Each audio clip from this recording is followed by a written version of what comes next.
Good evening and welcome to another episode, another beautiful Friday episode of Apolitically Incorrect Guyana. My name is KIAN Jabbour and as usual, I am your host this evening. Well, we have a very, very full show, so I have to jump into this right away because I know we're going to run out of time talking. But nonetheless, my guest today is the very popular, very intelligent, very articulate entrepreneur, Mr. SHAZ Ali from the Citizens Initiative and also from Shali Farms and Shali Pharmacy and the multiple businesses. But nonetheless, thank you for being here this evening. Pleasure to be here. I'm happy that you called me on and let's have a conversation. I love it. I love it. Well, we have a lot to talk about because Guyana has been a very interesting place, not only politically, but for businessmen like ourselves over the past couple of weeks. Right. So what actually brought you on the show for me here was a post that you made a couple days ago, I think it was like 4 days ago, in which you were asking 30 and 40-year-olds what they find different with Guyana as opposed to when they were growing up or with their parents. And I loved it because obviously it came to a very specific demographic, which is, you know, the new generation of adults, if you will. So we're gonna have, I want you to kind of use that to maneuver yourself into introducing what you've been up to, who you personally are when it comes to that demographic, what you're doing, and why you would ask a question like that at this point in time. Okay, so I'm in business. I've been in business for at least almost 2 decades. There are a lot of issues that have been affecting me directly since I left school to now. And this is something that I was thinking about a lot lately as it relates to all 30 or even in your late 20s, maybe 40 years or 50 years. What different has changed about your life over the past 15 to 20 years? How better is it today? Yes, you have to live to survive, you know, so that's normal. But what have you achieved, or how have you moved forward in this country, particularly you as a regular person or a middleman in Guyana? How was it better? How have you moved up? How have you leveled up in this country? That was mainly it. I mean, I want to expand on it more, and I will in a few days or a few weeks from now. But I'm trying to get feedback from everyone, how they feel, and I would feel more comfortable then, and then just let it out, or let's say plug out. Yeah. Okay, Shaz. Well, I'm very excited about you plugging out. For those that are wondering what that means exactly, Shaz is going to give us a piece of his mind. Hopefully in a blunt way, in which, you know, what I find in Guyana is a lot of people, and I'll be very upfront about it. People are scared. People traditionally in this country are scared of the government. So everybody's very cautious with how they speak and what they say because, oh no, I don't want the government to come after me. And it's sad, one, because I will be the first to say I think politicians have too much power in this country. I think the government themselves have too much power. I don't think anybody should be able to infringe on someone's private business unless it's illegal activity. So for people, legitimate people, to be fearful that, oh, I can't say anything because the government is going to hinder my business. Well, it's odd that they could even attempt to do that if you're running a legitimate business. And those are the type of things that I have a problem with in society. Nonetheless, you know, when you stick to that conversation of not being able to speak out, like one of the topics, for example, and you could talk to me as a businessman, is I love when people are like, oh, the government needs to do something about GPL. But the government is GPL. Right. There's no difference or separation between the government and GPL. Right. They assign the board. The board is basically hired by the government. Okay, the government are the bosses. They make the decisions and they spend the money. So I'm not sure how the separation would come about that GPL is any different from the government. It's a state entity fully. There's no private aspect to it. There's employees of the government working for GPL. So how, I don't understand. I don't understand how we would we blaming the employees for the problems? Are we blaming the boss? Who gets blamed? You as a businessman, who's get blamed when things go wrong? Right, well, it's exactly that. Well, first thing, everybody would blame GPL, and it's not like if it's the government, it's not like if you could switch the power company and go to the next power company. It's the government either way, they control it. And yes, people, especially supporters of the current administration, I mean, I'm not attacking them, but supporters of the current administration, like currently with the current blackout situation in Guyana, yes, the president did speak on it. I watched the entire interview, but current supporters do get frustrated when we speak up about it, especially often, like what I was doing lately. I speak a lot about it, and persons come out to say that, what did I gather from what the president say? Everybody understand, but they have the right to express how they're frustrated. It affects them directly. It affects the business. I had to close one of my business for a few days just because of the blackouts, and and most of the business that I run, they're all rented, the rental places, and it's hard to get generator or extra power installed at these locations, especially when you have so much of them. And it's frustrating, and we're losing millions and millions of dollars just because of this. And you can't get angry with us because we're, well, that's where you're gonna show the double standards there. You're angry that we are speaking out of being frustrated. You're angry because we angry. Yeah. Yeah. And then why are you not addressing GPL as the government? We know it's the government. I mean, this problem could have been avoided. Yes, the president take up ownership of it, but this problem could have been avoided if they had probably tracked what was going on. I mean, there's a board. They could have seen this coming, foresee this coming, that there's going to be a power shortage.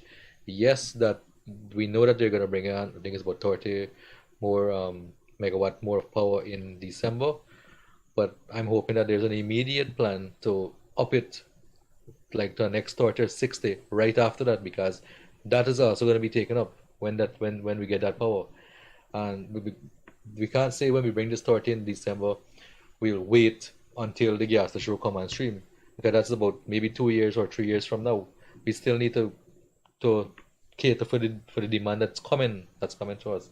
Now that's something I was going to talk about lately, but I didn't do it yet because I'm looking to see if they have plans to ready more power after we get this set that's coming.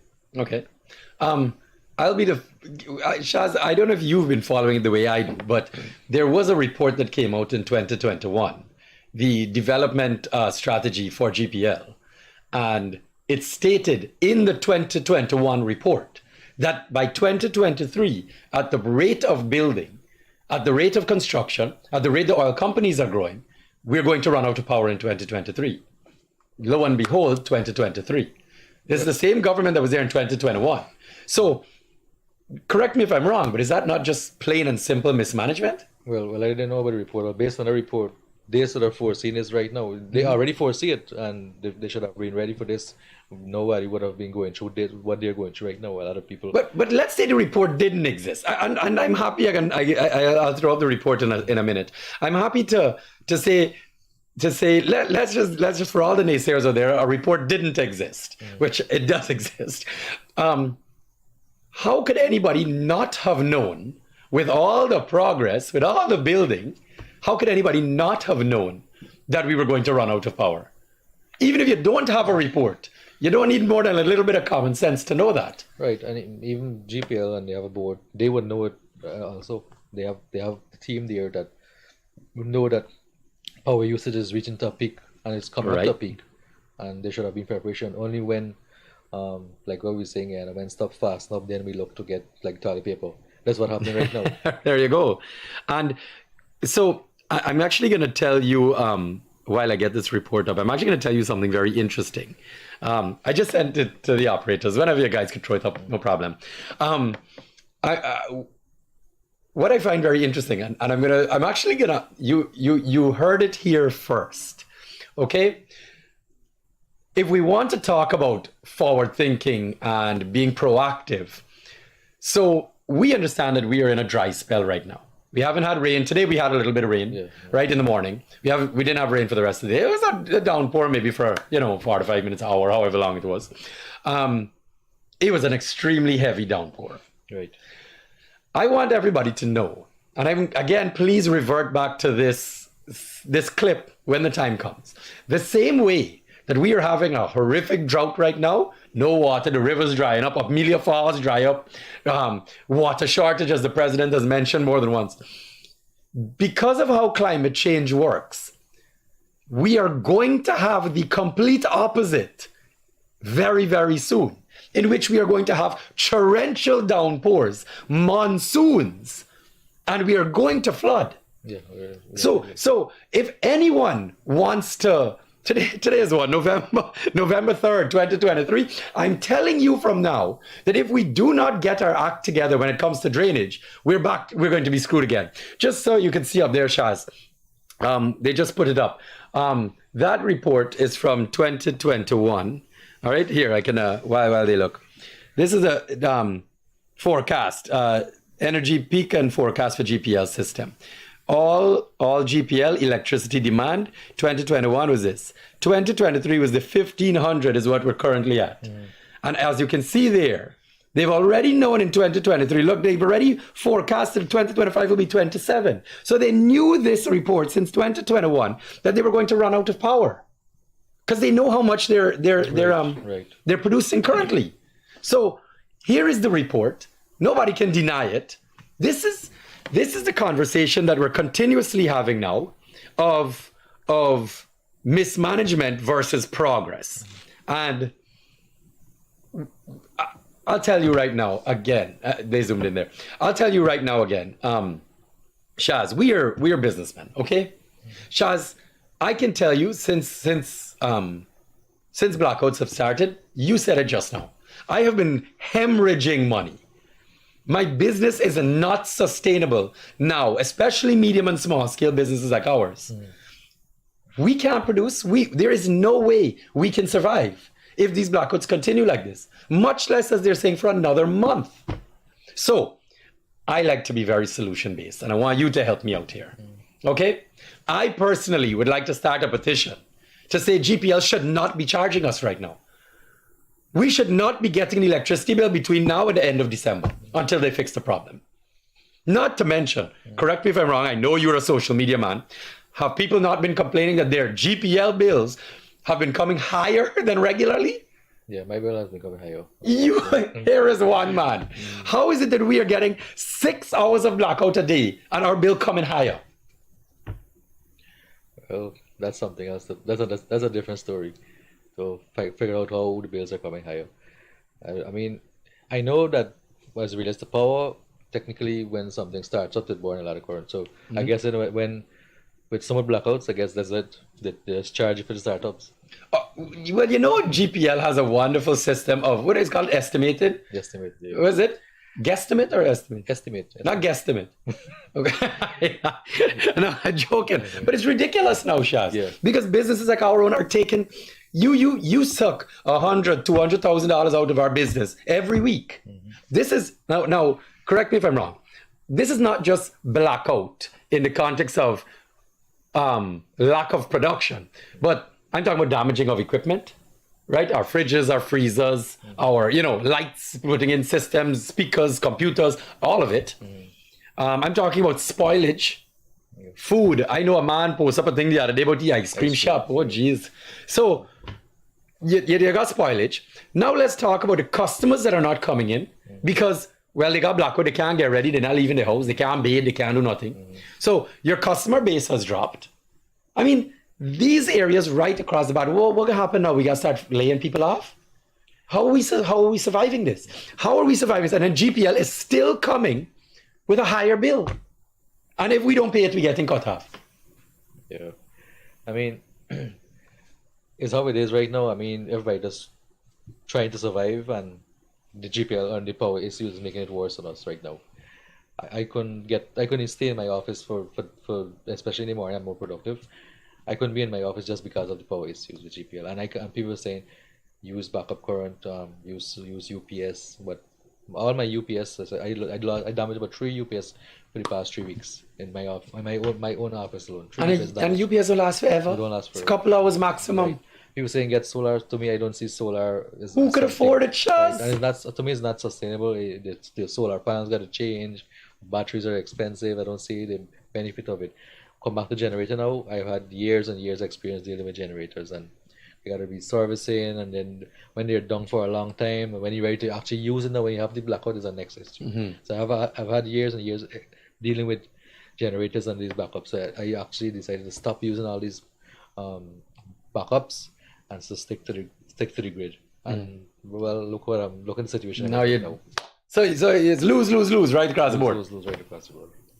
All right, Shaz. You know, as budding politicians, the people like to hear solutions. Yeah, well, as it relates to power, I mean, I know there's an infrastructure problem in general. I do see, they're trying with the infrastructure, but it's there, it's laying there. There's so much there. Besides fixing the blackout issues, the infrastructure around the city, I don't know who is making these decisions in the board or so on, but for the blackouts, to me, yes, in the middle of December, the extra power, the 30 megawatts, will fix the current grid right now that we have. But what happens with what happens for 2025?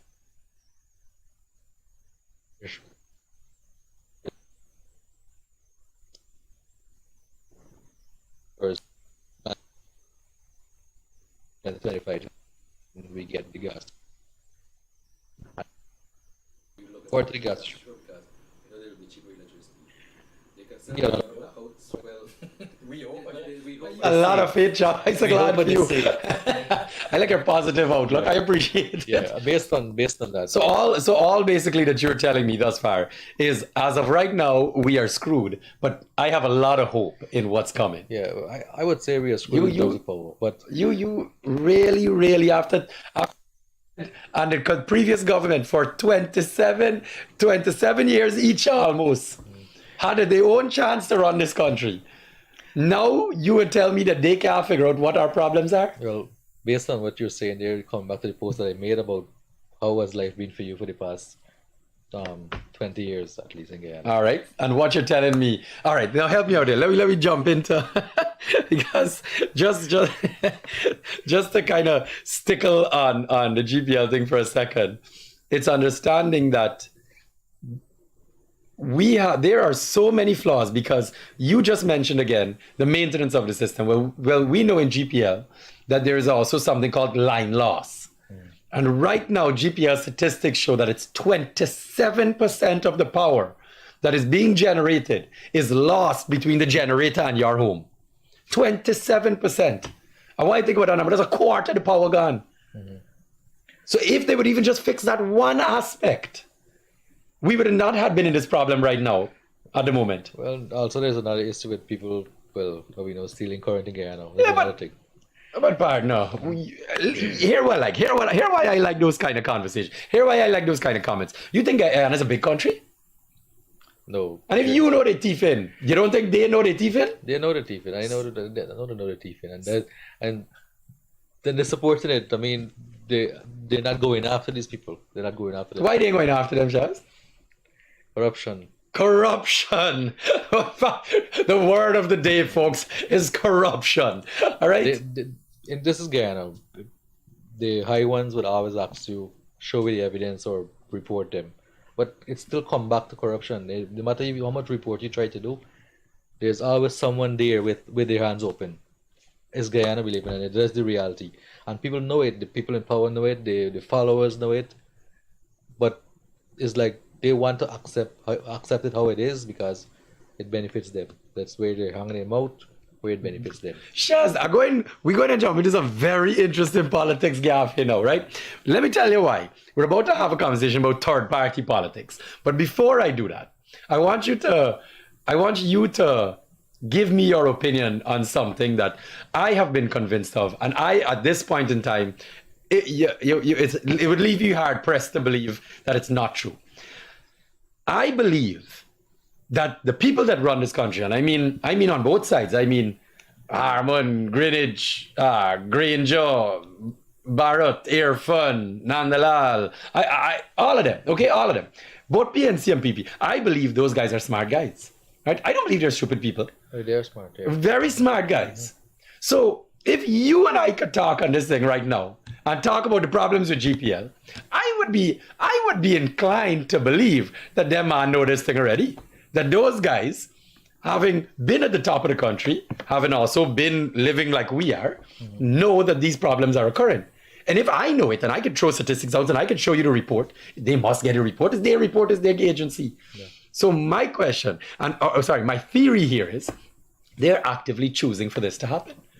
I am stating that the roads as broke up as they are, the blackouts that we get, the water that's garbage, the police corruption, the hospital in the state it is, the schools in the state that they're actively choosing.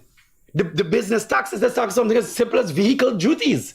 They're actively choosing to keep people poor. Yeah, and that's something I've been speaking about a lot lately is the vehicle taxes. It's the system, it's designed, well, especially with the CC, it's designed for a certain class of people in this country to own these vehicles. When you speak about it, they're saying that we don't have roads for these vehicles and the country make money on the duty based on these vehicles. But the people that own these vehicles don't pay a cent of duty on these vehicles. So what you're talking about, the country's going to lose revenue. Right. There you go. Yeah. So it's, I just find it very curious at this point in time, Shaz, that everybody around or anyone can sit down here. And I like to say this to the public all the time. Whenever I sitting down having a gaff, whenever, just as a normal, let me say we're drinking a beer. If we sitting down there drinking a beer could solve the problem, you don't think the people at the top of the country could solve it?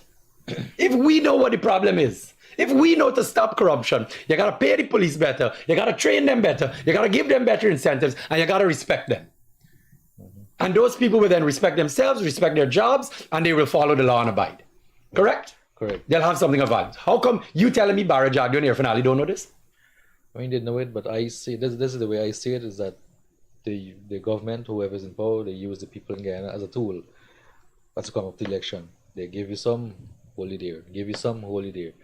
There's so much more that people in power can do for the people in this country, especially now as there's an oil-rich country. I would say we're not going to wait until we get all these wells drilled. Right. The country have money. I'm not saying to put $1 million in everybody's hand, but there's so much more that the people in power can do for the people in the country. This country is too rich in so many things that people can live a better life here in Guyana. Absolutely. Absolutely. Now, with this agreement that you and I have on the fact that these guys are running this country are smart and are choosing to keep people poor and keep everybody in this country suffering, so that when they come with a little handout, you're eating from the palm of their hand, so they can control you. Agreed? Agreed.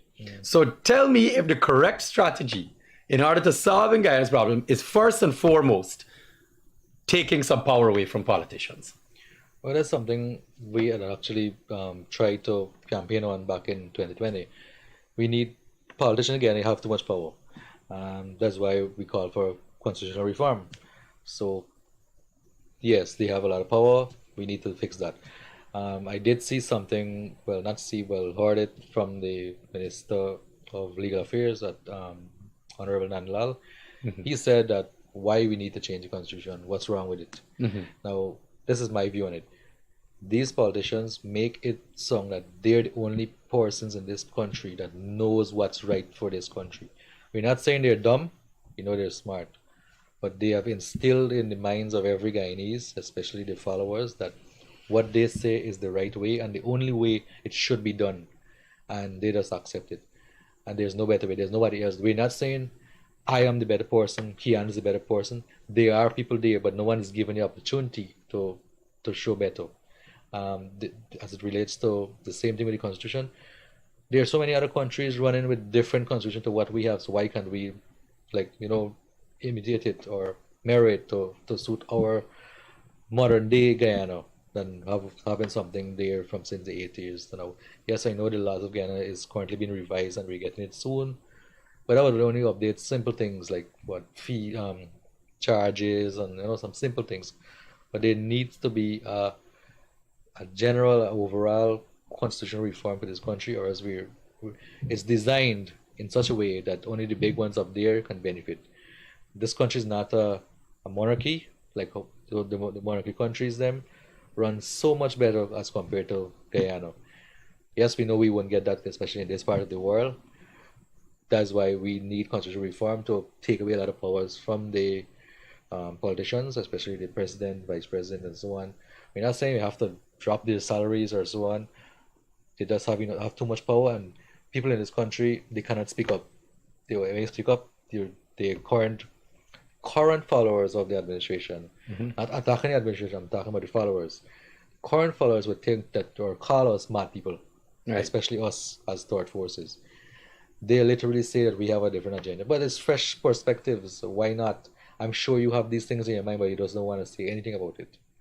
We're living here, we're business, we're feeling it, we're talking about it. We choose not to toe the line.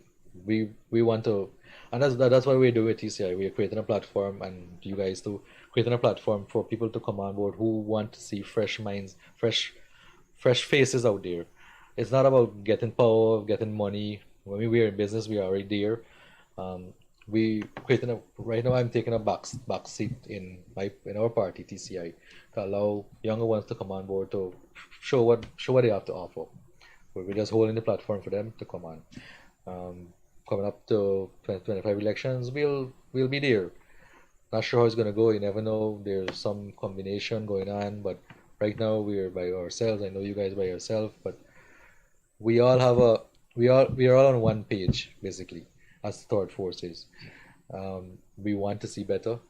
It's not that we want to oust the current government.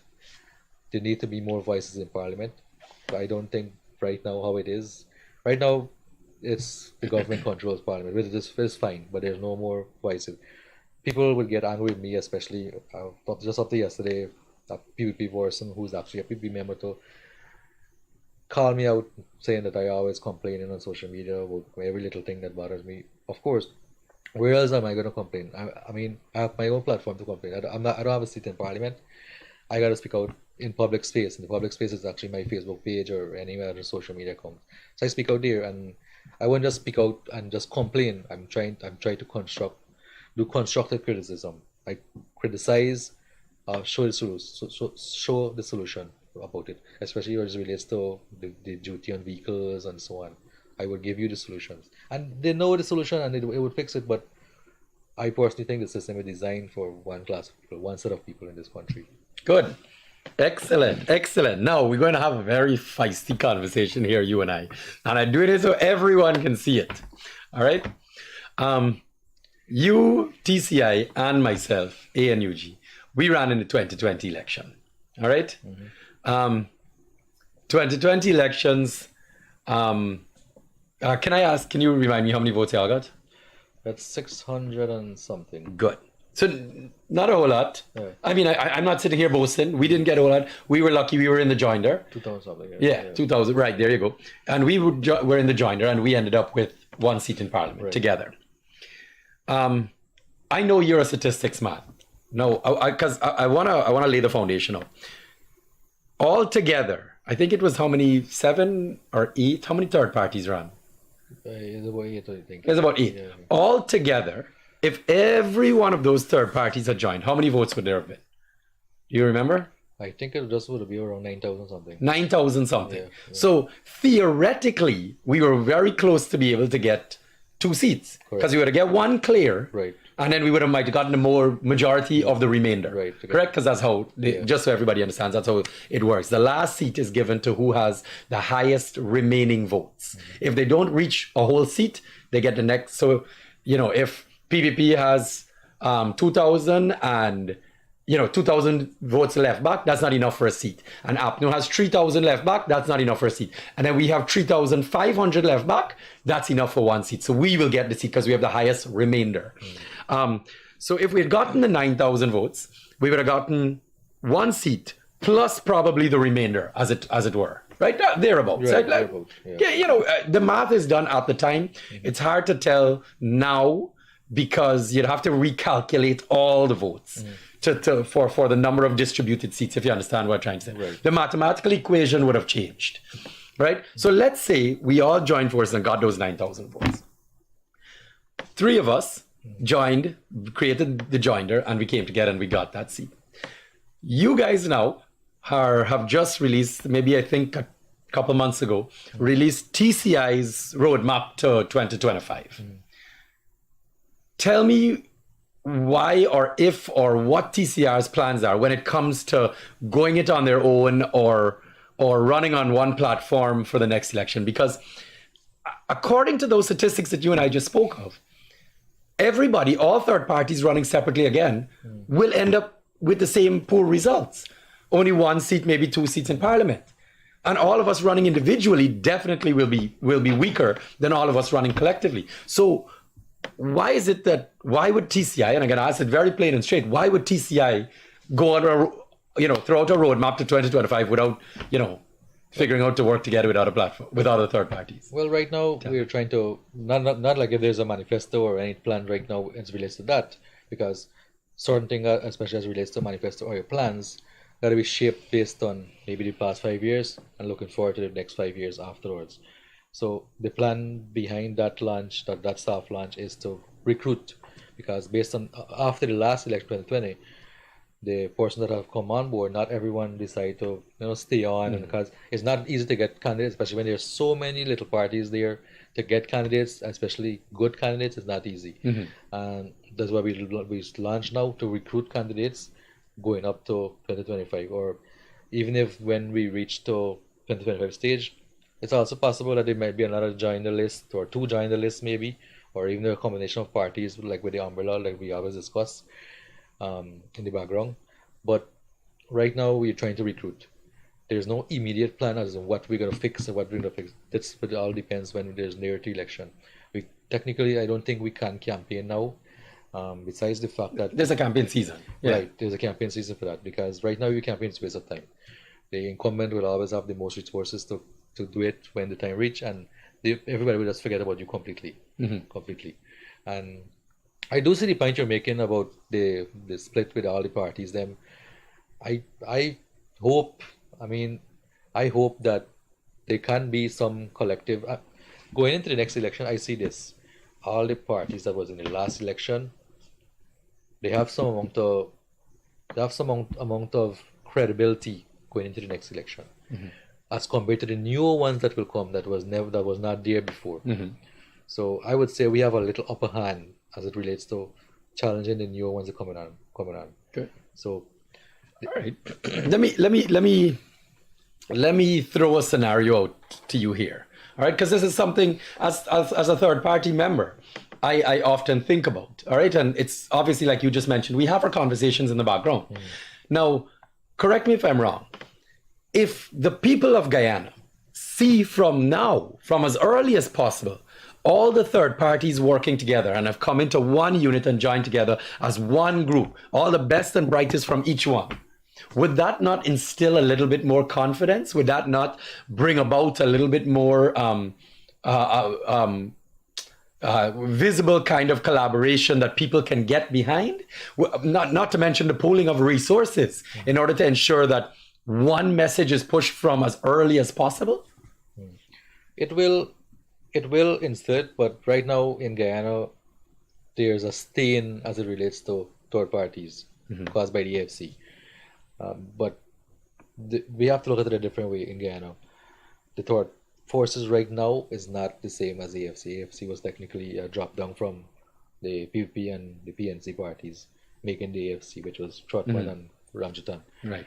Now, people will, I support it, that get the best minds of all the parties them combined, but on our side, we have an executive, and all is not in favor of it. I mean, I don't have presidential ambitions. I just want to see better for this country.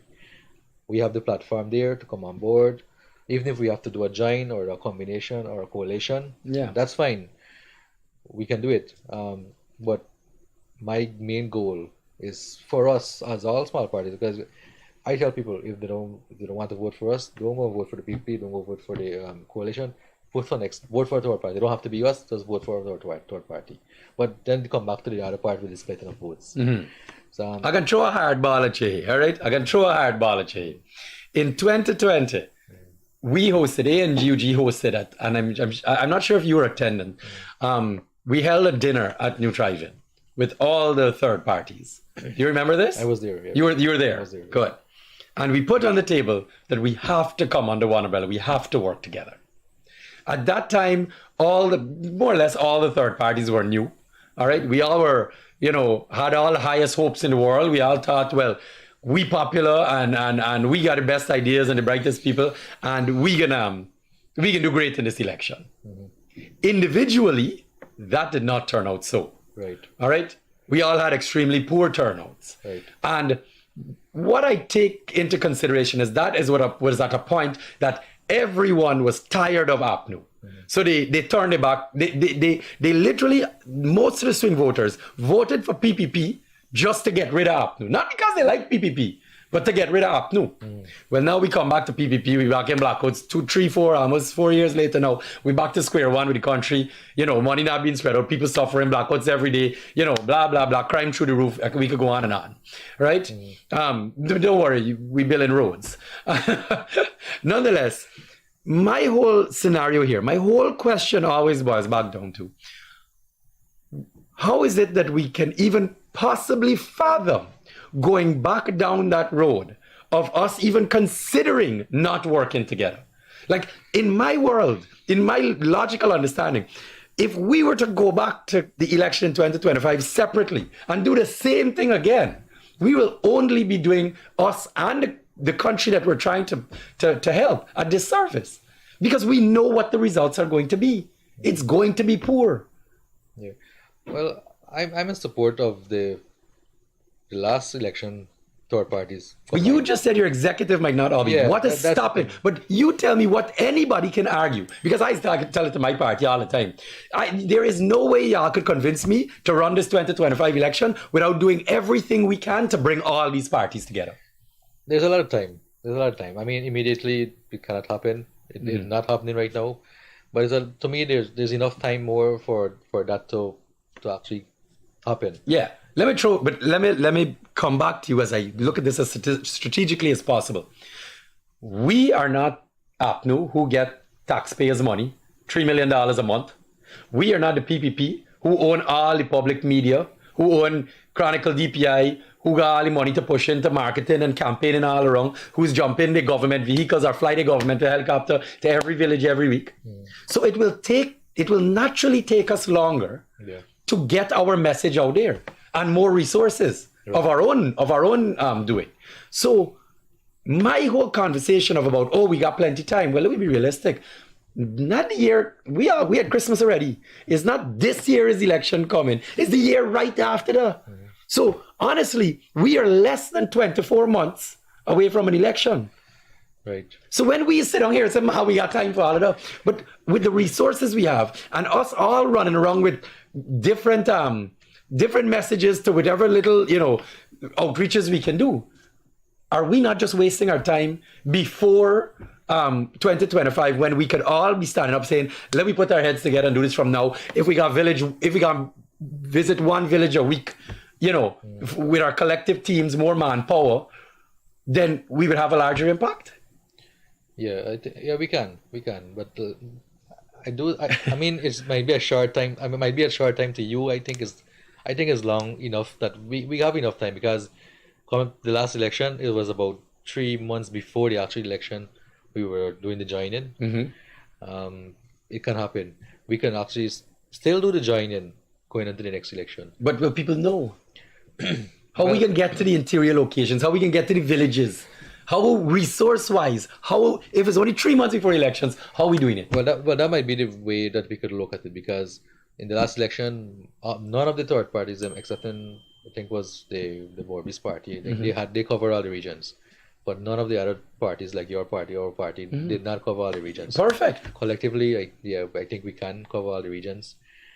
But there's gonna have to be a serious sit down with these parties, because I don't think there's a power issue, but I don't know how it's gonna work out, because everyone come into it hoping to contribute, put it that way. But then I don't know if there's gonna be a issue selecting a presidential candidate as well. But these things are democracies. Yeah. You come together as one group, everybody fall under one umbrella, we hold a vote. It's not rocket science. What I think needs to happen is people need to put their egos aside. People need to stop thinking that you're going to do it on your own. Yeah. And I'm going to say that about Anug as well, right? In the context of, at the end of the day, we are either working together for the betterment of Guyana, or we're working together for the betterment of ourselves. And if we're working for the betterment of ourselves, then yes, we're going to stay separate. It doesn't make any logical sense, considering what happened in 2020, for us to be running at any point in time separate from one another. Right. That's my look at it. And here, you and I just said it off camera. We also dealing with a government, a PPP government, that using all the state resources they got to never stop campaigning. Up to now, they ain't stopped campaigning. Correct me if I'm wrong. Right, they campaign all the time. They were all running around every village they could go to and hugging up everybody and posting everything on social media and pretending like they're doing plenty work. Yeah, well. So they're campaigning. So what's we excuse? Well, they campaign. We don't have resources. Put it that way. But we don't need resources. All we need is manpower. A little gas money, a little taxi money to jump to villages. Really and truly, other than manpower, throwing on a few t-shirts, printing some flyers, and walking around each village every weekend, what more we need to do? Because I like politics, and I can show this one at you again. You're a numbers man. I know that. All right? I know what you did for COVID and all those kind of things. The reality of third party, the reality of creating, as we've seen historically, of creating a minority government, we don't need more than 20,000 votes. Wrong or right? Come up to the next election, no. 20,000 votes will do it. 20,000 votes will do it. I like it. Yeah. I 100% wholeheartedly agree. 20,000 votes is one cricket game. Is one stadium full of people. Okay? Right. So you are telling me if we start walking village to village right now, we can convince. How many polling stations they got? I can't remember right now. It's something like 2,000 something, right? Yeah. What you trying to tell me is we can get between 5 and 7 votes at each polling station? All we need is between 5 and 7 votes. It's literally 5 people for what I X by we from each polling station. I'm not talking about 200 like PPP or 300 like APNU in each of their villages. From now might be the issue. I mean, let's say we do it collectively. Yeah, but I say from now might be the issue because people will forget, and there will be like a bigger pie in front of you in time, which is going to be the incumbent going to show up in front of you with bigger promises. There you go. There you go. That's going to be the issue. So I think if we do it collectively during campaign time, we can do something because people will be looking for options. People will look for looking to support anybody other than the current government or the main opposition who was because we in parliament, we's opposition, you know. Right. And who was there? Who facilitated the attempt to rig the election? That technically I see as a stain on the coalition. So I'm not going to say there's some vote up for grabs, but there might be some vote up for grabs. All right. Yeah. But let me talk strategically to here. People in this country suffering. And everywhere you go, correct me if I'm wrong, everyone's cry is, we don't have any opposition. We ain't got nobody to hold the government accountable. Right. The opposition weak in this country. And that's the problem. The government doing anything they want, and they're complacent and they don't care. Right. So how do we then convince them that we are a formidable opposition? Okay, well, I see they have, I would say, trolls who are supporters of the opposition. We know even supporters of the opposition who supported them in the last election would now tell you today that there's no opposition. Or let's say supporters of the coalition who voted in the last election today would tell you there is literally no opposition in the country. Now, besides them, there are man trolls on social media and everywhere who are still there trying to convince the people that we third parties are not who people think that we are, to want to better the country. We are like an arm of the PPP and so on, because the third parties did come out and I would say helped or supported the PPP's decision where we supported a fair election. We didn't support the PPP. Exactly. If I had come to vote on APNU to win the election, I would have said APNU win the election. It's like you stand up watching two forces fighting and you supporting the one that's wrong, right? Basically, so we supported the person that won the election. We were there. We were in the committee room and everything, and you're telling us something else. A lot of people actually unfollow us and so this is because they think we are an arm of the PP, but we were supporting what we were seeing, and they were being lied on up to this day. The coalition can't come out and say that they attempted to rig the election. Say that and never ever forget about it. Well, I know that would never happen. But in this next election, I do support what you're saying. I mean, I'm hoping that there are going to be talks that we can have a, let's say, merger. Like what you said, there's an ego problem. I do believe there's an ego problem there. A lot of people won't see it that way, but there is an ego problem there. I mean, all of us can still have our parties, the ANUG and so on, LJP, and we could still come up with a new one or even an umbrella, like what we say. But all the parties from the last election, they have an upper hand coming up to this new election, as it opposed to the newer guns that we don't know who's going to come there yet. Right. Agreed. And as I continuously say, and I got hammer it home, we need to get on this as soon as possible, because let's not ever deny the fact that the PPP and the PNC will do everything they can to ensure the votes stay with them, including forming other third parties to either befriend us or to challenge us in order to ensure that they have some sort of control over what's going on. And I think what the people of this country want to see is a formidable third force. Is somebody willing to stand up to the government? Is somebody willing to hold them accountable? Is somebody willing to stand up in parliament and say, no, you're not passing this contract. No, you're not getting this money because you cannot account for where the rest went. Well, the only way that will happen is if we have a minority government. Well, we have to create a minority. So what I like to say is, to teach it to the public, is we want to create something called a minority parliament, right? Yes, it's a minority government, but what it is whether you love Irfan Ali or you love Granger, any of them can still be president. What we care about is that they don't control parliament. And that is why I try to encourage people, just vote for a third party to ensure we get a few seats in parliament so that we can hold the executive. We can hold Irfan and Granger and Harmon and Jadio accountable. Whenever they want to sign Amelia Fall's contract, whenever they want to sign new laws or go supplementary budget and take billions of dollars more, or give more money to Guy Suko, or sign more horrible oil deals, somebody has to be there to say, wait, you can't just do that. You have to be accountable, you have to be transparent. Agreed? Agreed. And that's all we're looking for. Yeah. Not to take their jobs. Left all the ministers, if you love them, keep them there. But make sure that when they got to answer questions, they got to do their job properly. Because I'll be the first to say, we know how many of them are incompetent. Right. Well, I don't know if there's going to be a minority government in the next election, because they already have the upper hand right now and probably might manage to pull in one or two more. Like where you say, where the 6,000 votes going to come from. But that's my question I'm going to ask you. So just to understand, Shaz has told me that he believes that the PPP are going to get a few more seats. At least one. At least one more seat. And here is what I ask Shaz. I ask him very specifically, tell me where those votes are coming from. Because here's how I view it.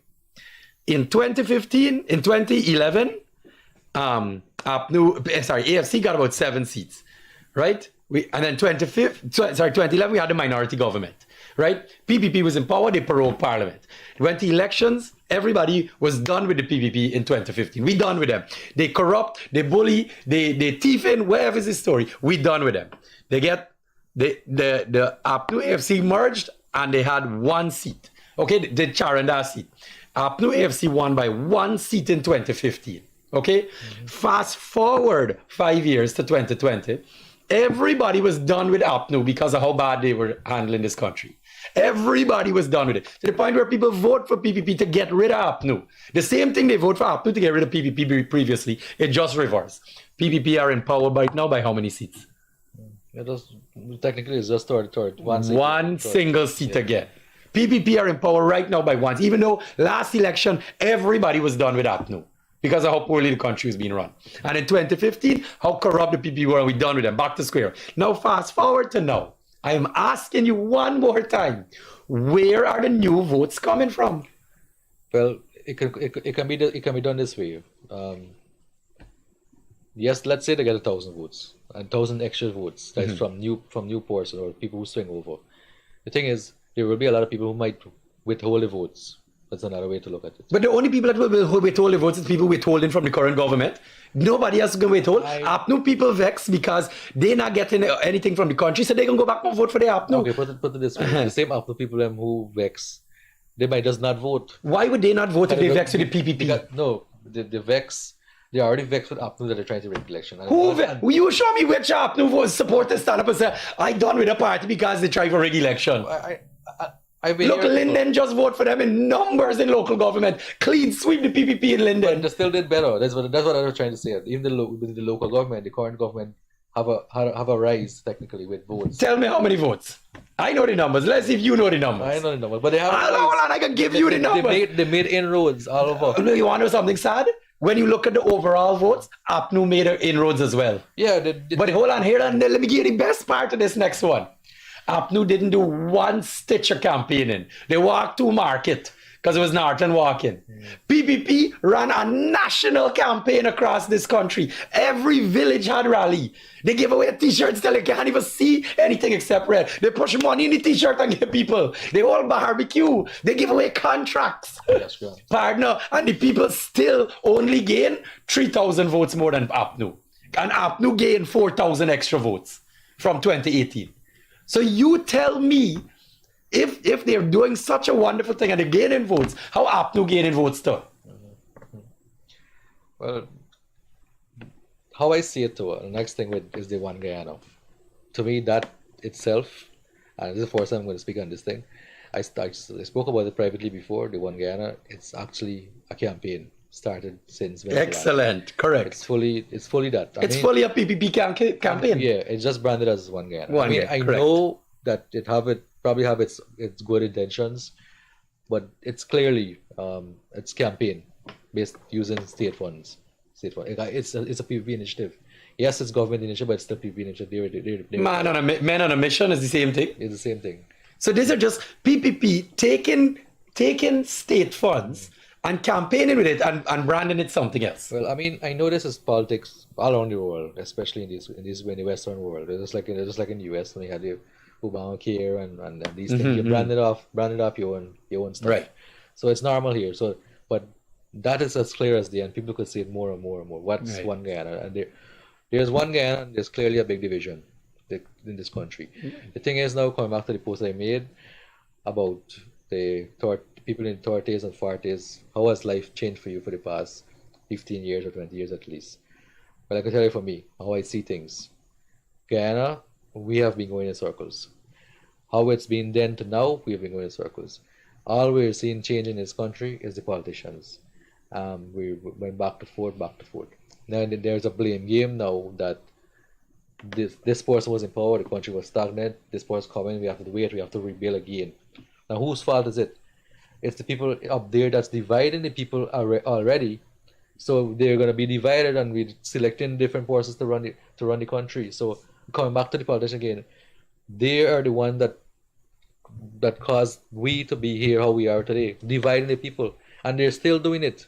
I know that the One Guyana plan is to bring people together, but I don't see it happening. People actually could see right through it that it's literally a campaign. Not to mention, people are suffering in this country, Shaz. Yeah, that's the next. If people were great and having a wonderful life, and everybody buying a new car, and everybody house looking at getting extensions, and we can actually afford the $70,000 Gilbaco, then the truth of the matter is, we would be One Guyana. We would be One Guyana. Yeah. So the only reason there would be separation is because some people got to be suffering. Yeah.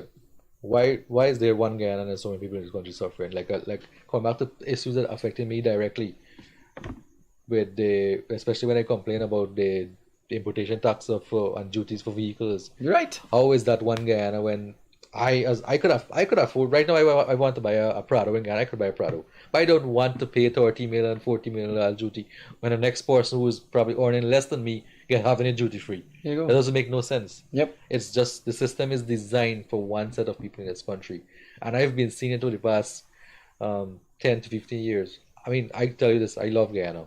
I do everything for Guyana. I fight for Guyana, everything. But it might not sound right coming from me. But I would nowadays, especially, I advise young people: if you want to better your life, you're better off doing it elsewhere than in Guyana. Shaz, and that actually hurts my heart because it's true. Yeah. And I go back to something as simple as salaries, public servant salaries. So we are watching, as you, I'm sure, will be one of the first people to say it. Our biggest problem, one of our biggest problems in this country, is the brain drain. Every skilled person in this country picks up and leaves. Why? Because as a teacher, you can't survive and have any quality of life. As a doctor, you can't have any quality of life. As a policeman, you can't have any quality of life. As a registered nurse, you can't have any quality of life. So my question again is, you cannot convince me that this government is not actively making these people poor and paying these teachers their salaries of nothing, and watching costs of living rising, paying these nurses nothing, paying these police nothing, and actively chasing them away. They're choosing to pay. Shaz, we, as Biden likes to say, our companies got more money than God. Guyana is earning, I'm telling you the number right now, 10 million US a day, Shaz. I have done the number with Exxon's numbers. I've done this calculation with Hess's numbers, soon to be Chevron.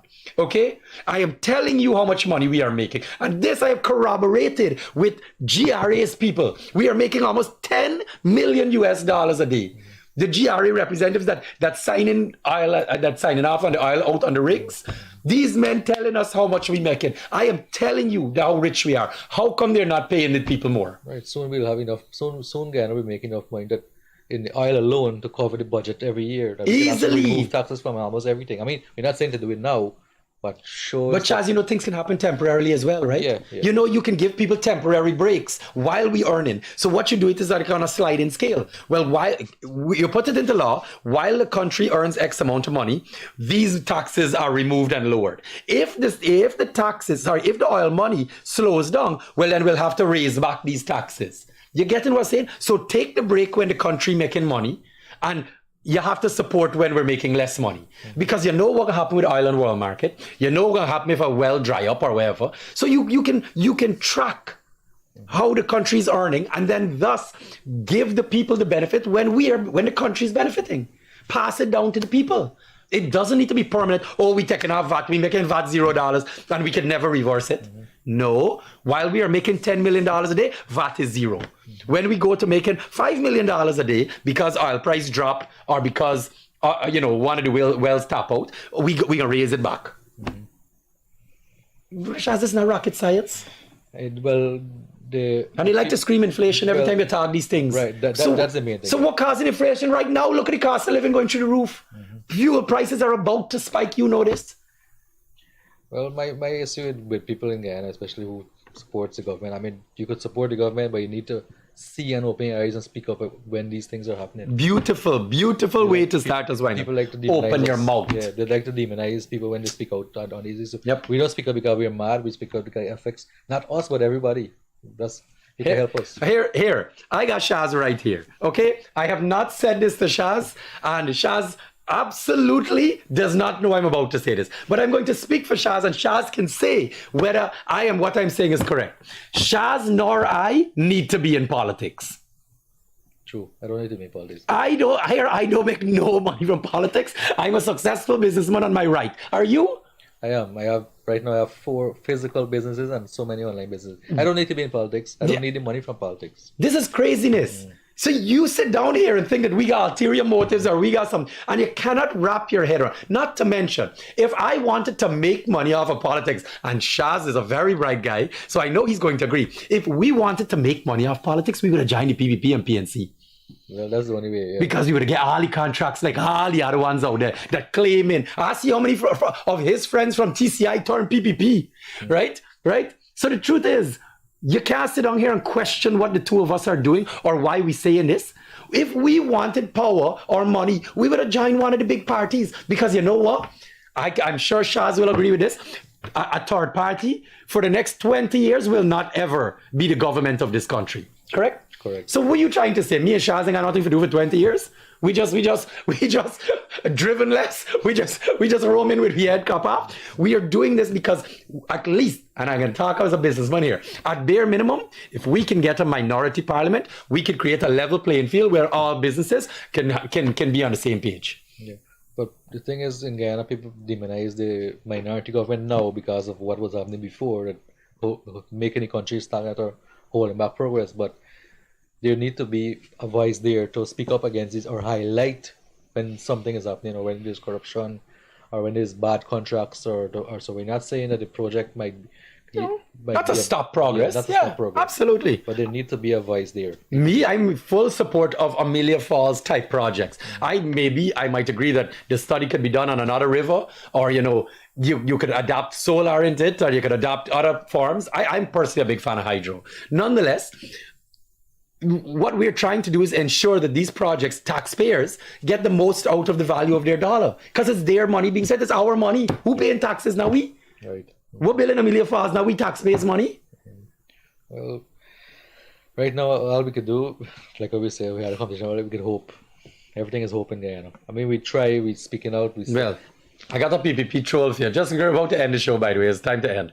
You guys are just troublemakers. Man, well, Shaz. that's a normal thing. Man, Shaz. Stop being a troublemaker. This is the problem. You know what? Shaz, you know what it is? We're so bored with businesses and being successful in our businesses that we's troublemakers. We so bored, Shaz. Me, I ain't got nothing to do all day. Just listen. I mean, what we're talking doesn't make sense. Need to open your eyes. There you go. Guys, on that note, Shaz, thank you for joining me. Pleasure. I hope you can be back soon. Right, because I correct me if I'm wrong. Whenever you plug out next, which you said is in a soon time, I would like for you to come and explain the plug out. No problem. I'll be there. All right. On that note, guys, thank you for joining us here on Apolitically Incorrect Guyana on this beautiful Friday evening. Please, I'm going to say this once again. Please be careful on the roads. It is extremely dangerous. Okay. It's too many deaths now. It's probably one of the worst situations when it comes to what's occurring in the country is the road fatalities. Please be careful, especially people over the river and up the bank and up the coast. All right. The roads are big and wide and not very well lit. All right. Please be careful, guys, and no drinking and driving. All right. On that note, take care, everyone. And we will be back here next Friday with another episode of Apolitically Incorrect. Take care.